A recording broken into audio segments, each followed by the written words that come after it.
Well, good day! We are getting closer to Halloween, so I figure it's time to talk about some Halloween specials! And which one better to start it off with this year than the original Simpsons Treehouse of Horror? None I tells thee! So, alright, let's go! So, Homer Simpson, grown-ass adult man, just came back for trick-or-treating, and I'm pretty jealous, because he's got free candy. But on his way back home, he's listening in to his kids telling each other scary ghost stories. Bart is not at all impressed with Lisa's story about something or other, so Bart decides to put his mouth where his mouth is, and he comes up with a grand horror tale.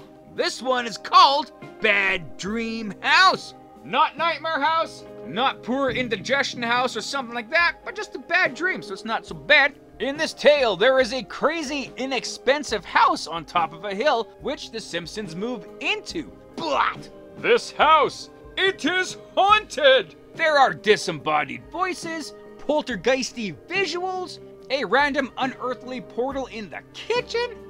That's kind of weird. Why didn't the poltergeist do this kind of thing, when the house was being shown, right? Would have saved them a whole lot of time and effort trying to get people out of their house if they never moved in. Even though the real estate agent did tell Homer multiple times the place is haunted, the ghost could have helped out. But no! So the poltergeists convinced the Simpsons to kill each other, but are stopped with the power of Marge's mom voice. Which, would really stop any force, right? Lisa finds an ancient native burial ground in the basement, which features tombstones with English writing on it, and that is the source of the hauntings. So Marge flips out and tells the house to shut up and deal with the fact that the Simpsons are gonna be living there, which is a bold move. Let's see how it turns out. But the house does the only thing it figures it can do. It self-implodes. So where would it go, eh? Like, if you're alive and you die, you go into the ghost realm or whatever. But if you're a ghost and you die, where do you go?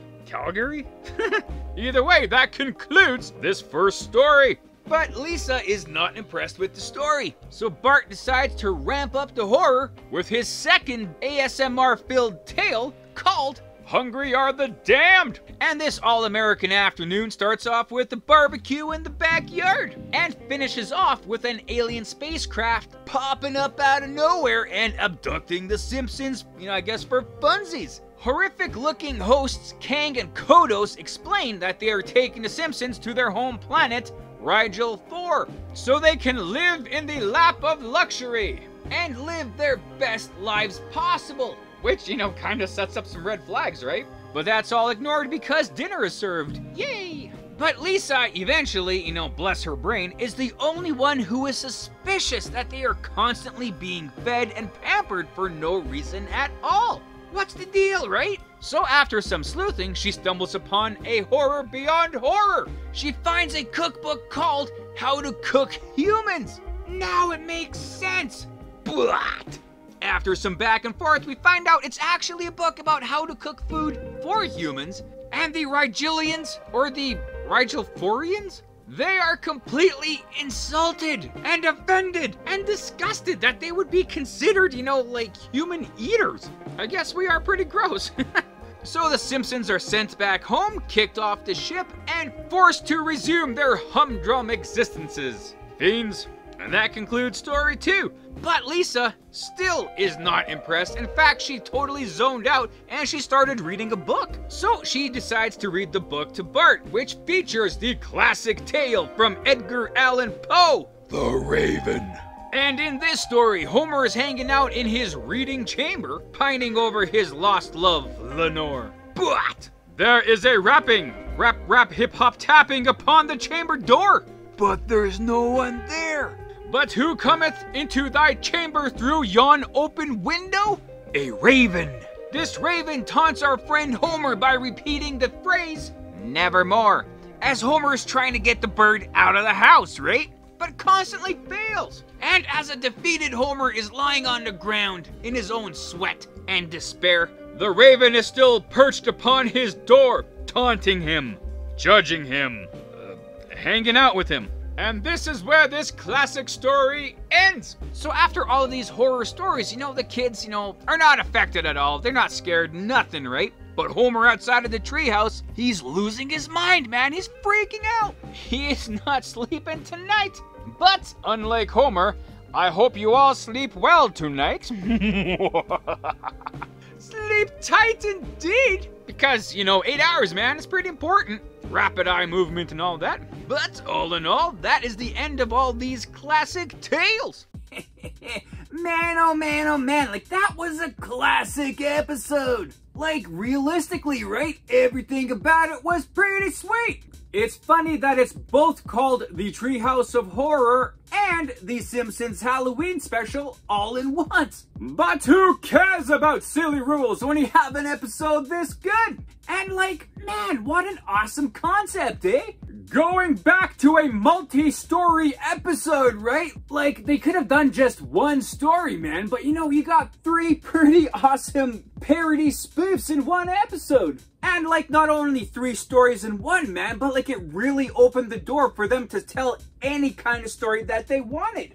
Like, these episodes were not bogged down with continuity, so they can go like as silly as they want, as horror-filled as they want, or as zany, whatever, man, right? So not only is it an awesome episode, but we are introduced to the first cartoon appearances of 2 new characters, Kang and Kodos, the aliens from Rigel 4. And we pretty much see them only during these Halloween specials, but like they do leave quite an impact. Another impact on this episode is the special guest appearance of James Earl Jones. You know him, right? The voice of Darth Vader! That pacifist guy from Field of Dreams, The villain in Conan the Barbarian. He did a character in each one of the 3 segments of this episode, but his biggest mark on this episode would be when he was narrating The Raven. Like, it's a pretty awesome segment, to begin with, and I think one of the main reasons why it was so awesome is because you had his deeper, silky, smooth voice, given, like, fantastic narration. But it was pretty awesome that this episode happened, and then it happened again and again each year. Like, it really became quite the Halloween tradition, man. You would really kind of anticipate the Simpsons Halloween episode, right? And this is where it's all began! But yeah, like I say, man, pretty awesome episode. You have at least, 35 of these episodes by now. So, if you haven't seen this first one, I strongly suggest to check it out. But other than that, let's take a look behind the scenes and see what else we can find out about this awesome episode. Yeah, man, so like I say, great episode, right? And one thing that is really beloved about this episode is the parody and homage that was featured, well, basically each story, right? So let us get into these main references in this episode. Firstly, the introduction to the show. It starts off with Marge on stage giving a warning of the horrors that you will see in this episode. And if you're scared, just don't watch the episode instead of writing angry letters later. Which, yeah, in those early seasons, The Simpsons got a lot of angry letters, man. But this was spoofed from the legendary 1931 Frankenstein movie, which some guy did the same thing. Like, hey, you're gonna see some crazy stuff, man. Deal with it. In the first tale, Bad Dream House, it's actually a multi-layered reference kind of a story, taking parts from many different movies and stuff, right? For example, it's taken part of Poltergeist, with the burial ground, on house property. Even a quick reference to the haunted tree outside the window. Even though nothing came out of that, still cool to see it. Also with Poltergeist and Amityville Horror, with a haunted house trying to attack the family. There's reference to The Shining, with the family trying to kill each other. Specifically, Homer with an axe, walking in the same deranged way as Jack Nicholson. And even the house itself, it kind of resembles like the house from the Addams Family, which is more of a comedy than a horror, but still a spooky looking house, right? I'm sure there's other smaller little references hither and thither within that story, but these are kind of the more basic ones and the ones that really kind of stand out for this tale in particular. In the second story, Hungry Are the Damned, well, this is a take on the classic Twilight Zone episode, To Serve Man. an episode which has been parodied many times by many other television and filmmakers because it's that awesome. The really awesome part on the Simpsons take of the story is that it is not a scene-for-scene retelling of the story, right? They kind of went their own way. They took the main parts of the story, you know, like aliens coming from a different planet, a plot to potentially eat humans, who knows how it's gonna go, you know, no spoilers, and like that. But at the end of it, man, the two stories are completely different, right? Like in the Twilight Zone, the aliens were hanging out on Earth a lot more. They hung out with, you know, the grand populace of humans and stuff like that, and humans wanting to go to the alien planet. Whereas in this Simpsons episode, it's a straight up alien abduction sprinkled with those story beats from Twilight Zone. So pretty neat. But it is complete with that classic ending of a female saying it's a cookbook. Classic. Classic. For the design of Kang and Kodos, and well, the entire Rigelian 4 species, the only notes that the designers and artists had for these aliens was that they would be basically looking like octopuses with space helmets, you know? Which could go so many different ways. So to get inspiration, they went to look at some classic science fiction horror comics called Weird Science from